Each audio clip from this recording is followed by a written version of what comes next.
हमारा तो सत्यानाश हो ही रहा है, लेकिन तुम्हारा भी हो रहा है, इस बात की हमें खुशी है कि जाटव, चमार, महार और पासी इन लोगों ने बाबा साहब डॉक्टर अम्बेडकर के द्वारा दिए हुए संवैधानिक अधिकार को बचा कर रखा है, जिसके कारण वो बचा तो उनको भी कुछ ना कुछ मिला है। जो लोग ये कह रहे हैं कि हमारा हिस्सा खा गए, तो तुम्हारा हिस्सा था का पहले ये तो बताओ। 13 बच्चे शहीद हुए, 12 बच्चे चमारों के थे, तो भाई लड़ेगा चमार मरेगा। कैसे तय करोगे क्रीमी लेयर कौन है, कौन बाहर निकलेगा, कौन अंदर रहेगा? ये कैसे तय करोगे? शेड्यूल कास्ट में चमार, जाटव जो है, महार जो है, पासवान जो, वो कितना मजबूत हो गया है और कितना मजबूत नहीं हुआ है, उसको किस आधार पर बाहर निकालोगे? अरे जो आदमी मुख्यमंत्री रहते हुए, MLA रहते हुए, मंत्री रहते हुए, सांसद रहते हुए अपने समाज का भला नहीं कर पाया जतिन राम मांझी, आज वो स्वागत कर रहा है। क्यों भाई? अभी जो भी अम्बेडकरवादी है उसकी स्थिति कहीं खराब नहीं है।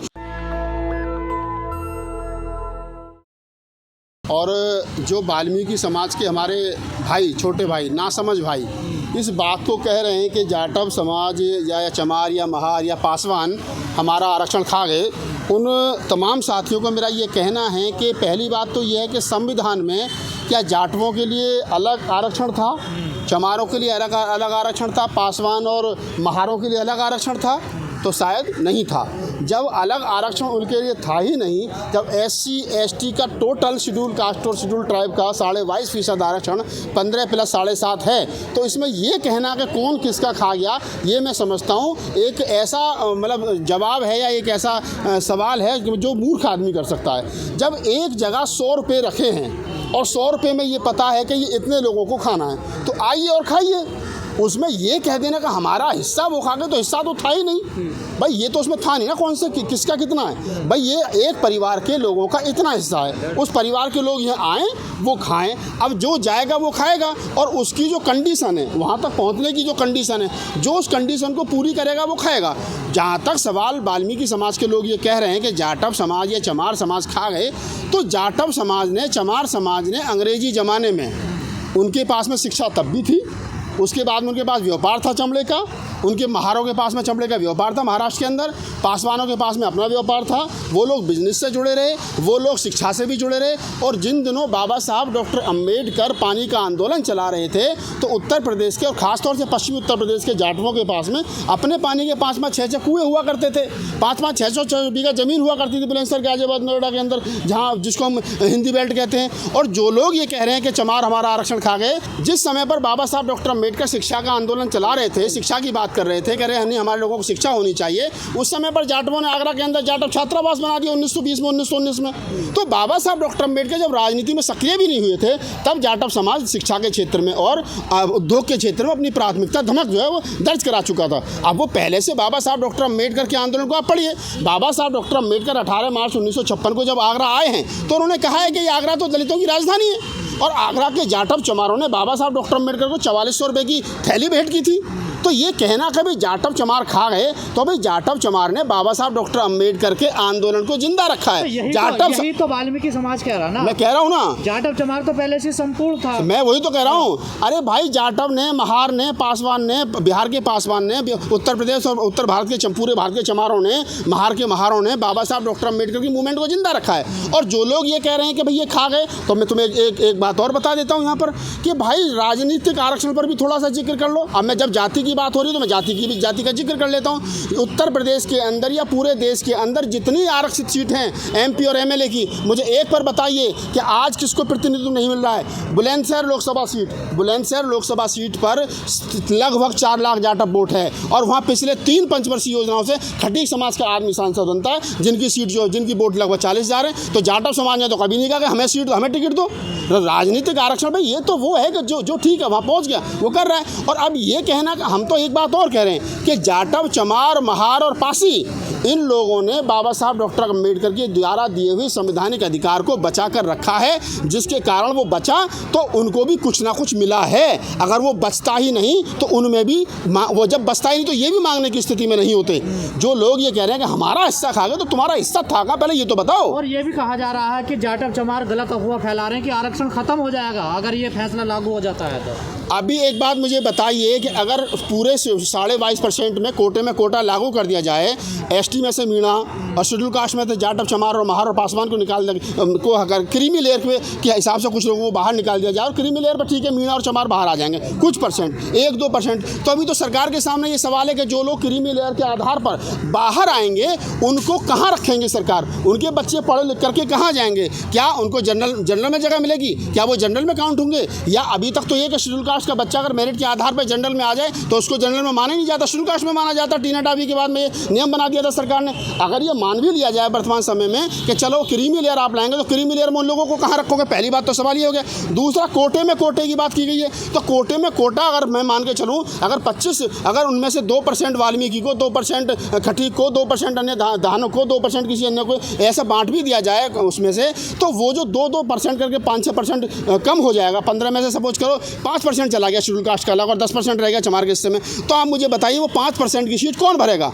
अब तक तो NFS करके सारों को निकाल देते जब कह रहे हैं कि जाटव चमार खा गया, जाटव चमार खा गया, महार खा गया, पासवान खा गया। जब ये इतने पैसे वाले पढ़े लिखे इंटेलेक्चुअल हैं तब NFS हो रहे हैं। जब अकेले वाल्मीकि के समाज में खटीक के हिस्से में एक सीट आ जाएगी और जब वहाँ कोई पहुँचेगा ही नहीं तो वो क्या होगा? NFS होगी। एक बार, 2 बार, 3 बार, 3 के बाद में जनरल में भर देंगे, सीट खत्म, आरक्षण खत्म। कहना चाह रहे हैं वाल्मीकि समाज में, दूसरी समाज में पढ़े लिखे लोग नहीं है? मैं ये नहीं कह रहा हूँ कि पढ़े लिखे नहीं हैं, लेकिन मैं कह रहा हूँ कि जब वो लोग हमारे साथ फाइट नहीं कर पा रहे हैं, जब उनका बड़ा भाई साथ खड़ा है और हाथ पकड़ के चलने को तैयार है, चल हमारे साथ, दौड़ हमारे साथ, वो जब नहीं निकल रहा है, घर से नहीं दौड़ रहा, बाबा साहब को नहीं पढ़ रहा है, अम्बेडकरी आंदोलन से नहीं जुड़ रहा है, घरों से बाहर नहीं आ रहा है, ना वो किसी संगठन में जा रहा है, ना किसी आंदोलन में जा रहा है, कहाँ जा रहा है? RSS की शाखाओं में जा रहा है, कहाँ जा रहा है? बजरंग दल में जा रहा है। जब वो जात दुश्मन की शाखाओं में रहा है तो दुश्मन के हाथ में खेल रहा है। जहाँ कहा गया RSS के हाथों में खेले, तो ये सच्चाई है कि वो RSS के हाथों में खेल रहे हैं, इसमें कोई मतलब नो डाउट, इसमें कोई डाउट नहीं। आपको क्यों लग रहा है RSS के हाथों में खेल रहे हैं?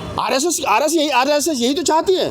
बाबा साहब डॉक्टर अम्बेडकर ने ये स्पष्ट कहा है कि ये संख्या बल के आधार पर नहीं है, आर्थिक उन्मूलन का आधार नहीं है, ये जो शेड्यूल कास्ट की जाति, जिनका जाति के आधार पर दोहन हुआ है, वो जातियों को चिन्हित किया गया और चिन्हित करने के बाद में ये कहा गया कि इन जातियों को आरक्षण मिलेगा।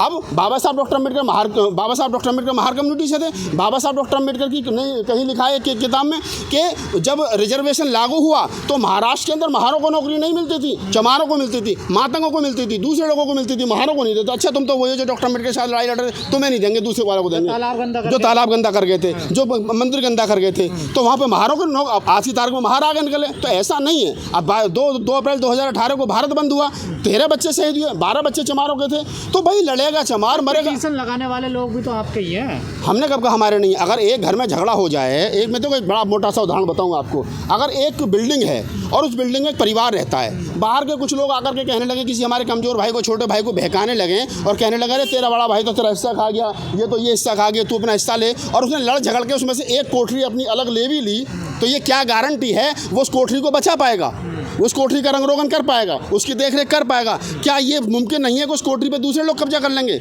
जो उसको भड़का रहे हैं? तो ये वो हमारे साथ रह रहा है उस बिल्डिंग में, तो बिल्डिंग एक है, वो कोठरी का मान सम्मान है, उस कोठरी का मान सम्मान है। लेकिन अगर वो अपना हिस्सा लेकर के अलग हो गया तो निश्चित रूप से उस पर दूसरे लोग कब्जा करेंगे, वो उसको नहीं बचा पाएंगे। संसद में क्यों नहीं आवाज उठ रही इसको लेकर? क्या वजह है? क्यों नहीं बोला? चंद्रशेखर बोले, मायावती जी ने ट्वीट किया है। संसद में आवाज क्यों नहीं हो रही कि इस पर विधेयक लाया जाए, बिल लाया आएगा? सब काम देखिए इतना आसान है नहीं।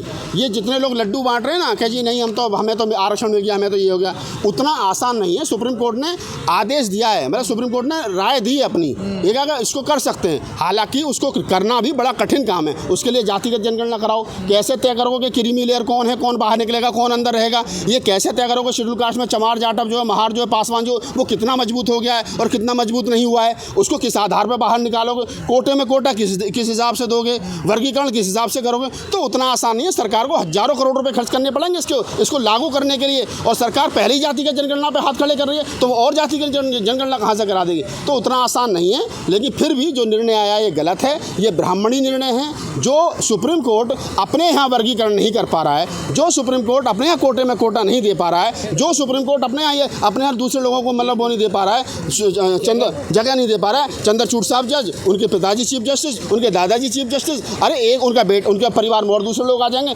अब तुम तो अपने आप में कुछ सुधार कर नहीं रहे हो, लेकिन जो एक परिवार ठीक ठाक चल रहा तुम वहाँ उन आपस में झगड़ा करवाने के लिए काम कर रहे हो। राहुल गांधी से मिले हैं सफाई कर्मियों का बड़ा मेला ढोने वाले लोग, बेच विंसन वगैरह। अच्छी बात है, मिले तो क्या दिक्कत है इसमें? सबको सबसे मिलना चाहिए। लेकिन बाकी लोग क्यों नहीं मिल रहे? जिस तैयारी के साथ कांग्रेस कह रही है कि हम इसको लागू करेंगे और यही कांग्रेस बोलती है कि हम संविधान बचाने की बात करेंगे, ये दोनों चीज़ समझ में नहीं आ रही है। ओहो, मैं कहता रहा हूँ, पहली बात तो कांग्रेस का लागू कहाँ से करेगी, वो सरकार में ही नहीं है, ठीक है। और नहीं, मैं कह रहा हूँ जो धर्मेंद्र यादव ये कह रहे हैं कि नहीं हम तो इसका स्वागत कर रहे थे, तो धर्मेंद्र यादव पहले ये बताएं कि तुम करोगे कैसे इसका लागू, तुम तो कभी कहीं हो ही 3 में ना 13 में। दूसरी बात, जो लोग इनका क्या है कि वो एक कहावत है हमारे पश्चिमी उत्तर प्रदेश में कि राण के पावन सुहागन लागी है जब है ना मोसी, मतलब कुल मिला के हमारा तो सत्यानाश हो ही रहा है, लेकिन तुम्हारा भी हो रहा है, इस बात की हमें खुशी है।